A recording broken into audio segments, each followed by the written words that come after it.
সাভারের নৃত্যশিল্পী ফিরোজ আহমেদকে ধর্ষণের অভিযোগে ও প্রতারণা করে ৩০ লক্ষ টাকা হাতিয়ে নেওয়ার অভিযোগে প্রেমিক বিপ্লব হোসেনকে গ্রেপ্তার করেছে পুলিশ।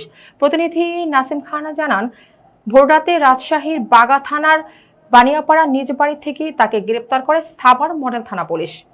ভুক্তভোগী ফিরোজ আহমেদ সাভার শিশু একাডেমি ও শিল্পকলার নৃত্যশিল্পী।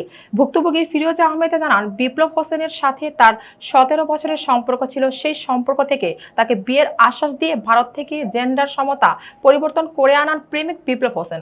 পরে তিনি দীর্ঘদিন ভারতের চিকিৎসা শেষে জেন্ডার পরিবর্তন করে ঢাকায় ফিরে শোনেন তার প্রেমিক প্রতারণা করেছে তার সাথে এবং নতুন করে বিয়ে করেছেন। এ সময় জেন্ডার পরিবর্তন করার আগে তার কাছ থেকে এগ্রিমেন্ট করে 30 লক্ষ টাকাও হাতিয়ে নেন বিয়ের আশ্বাস দিয়ে তিনি। পরে এই ঘটনায় থানায় অভিযোগ দায়ের করা হলে ভুক্তভোগী ফিরোজ আহমেদ সাভারের গেন্ডা এলাকায় বাসা ভাড়া নিয়ে থাকতেন। পরে গত 6 মে ফিরোজ আহমেদের বাসায় বিপ্লব জোরপূর্বক প্রবেশ করে তাকে বলাৎকার করেন ও হত্যার হুমকি দেন। পরে তিনি সাভার মডেল থানায় উপস্থিত হয়ে ধর্ষণের অভিযোগে বিপ্লব হোসেনকে প্রধান আসামি ও শান্ত পান্ডেকে দ্বিতীয় আসামি করে অজ্ঞাত আরও বেশ কয়েকজনের নাম সাভার মডেল থানায় মামলা দায়ের করেন। পরে মামলা দায়ের করা হলে পুলিশ আজ ভোররাতে নিজ বাড়িতে অভিযান চালিয়ে তাকে গ্রেপ্তার করে। পরে তাকে দুপুরে সাভার মডেল থানা থেকে আদালতে প্রেরণ করা হয়েছে।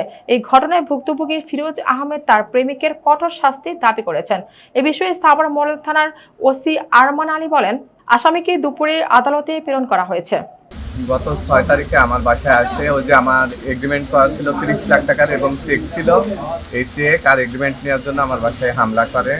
হামলার পর্যায়ে পরে আমার হাত পা বেঁধে আমাকে ধর্ষণের চেষ্টা করে, ধর্ষণ করে। পরবর্তীকালে আমি আইনের আশ্রয় নিই।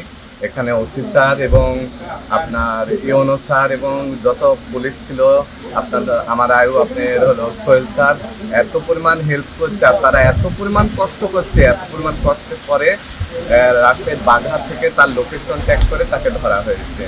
ধরার সময় সে অনেক ঝামেলা করছিল, বাট আল্লাহর রহমতে ধরা পড়েছে। এখন শাস্তি কি? আপনারা মিডিয়া করলে তো মানে আমার ক্ষতি হয়, আমার ক্ষতি হয়। আমার তো আজকে ফ্যামিলি আমার বাসা থেকে মানিয়ে নিচ্ছে না, ঠিক আছে? ও তো ওর ফ্যামিলি নিয়ে সুখে আছে, আমি তো আমার ফ্যামিলি নিয়ে সুখে না। আমার ফ্যামিলি তো আমাকে মানছে না। ওর বাসায় ওর বউ বাচ্চা, ওর বাবা মা, ওই যে দেখছেন ওর বাবা মা সবাই আসছে, কিন্তু আমি দেখেন শাস্তি চান আপনি এখনো? আমি তার শাস্তি চাই, মানে আপনার আদালতে যেন আমার মতো যে আর এরকম ভুক্তভোগী কেউ না হয়, এমন শাস্তি দেওয়া হোক। আমি সরকারের কাছে অনুরোধ করি যে এমন শাস্তি দেওয়া হোক আমার মতন ভুক্তভোগী যেন আর কেউ না হয়।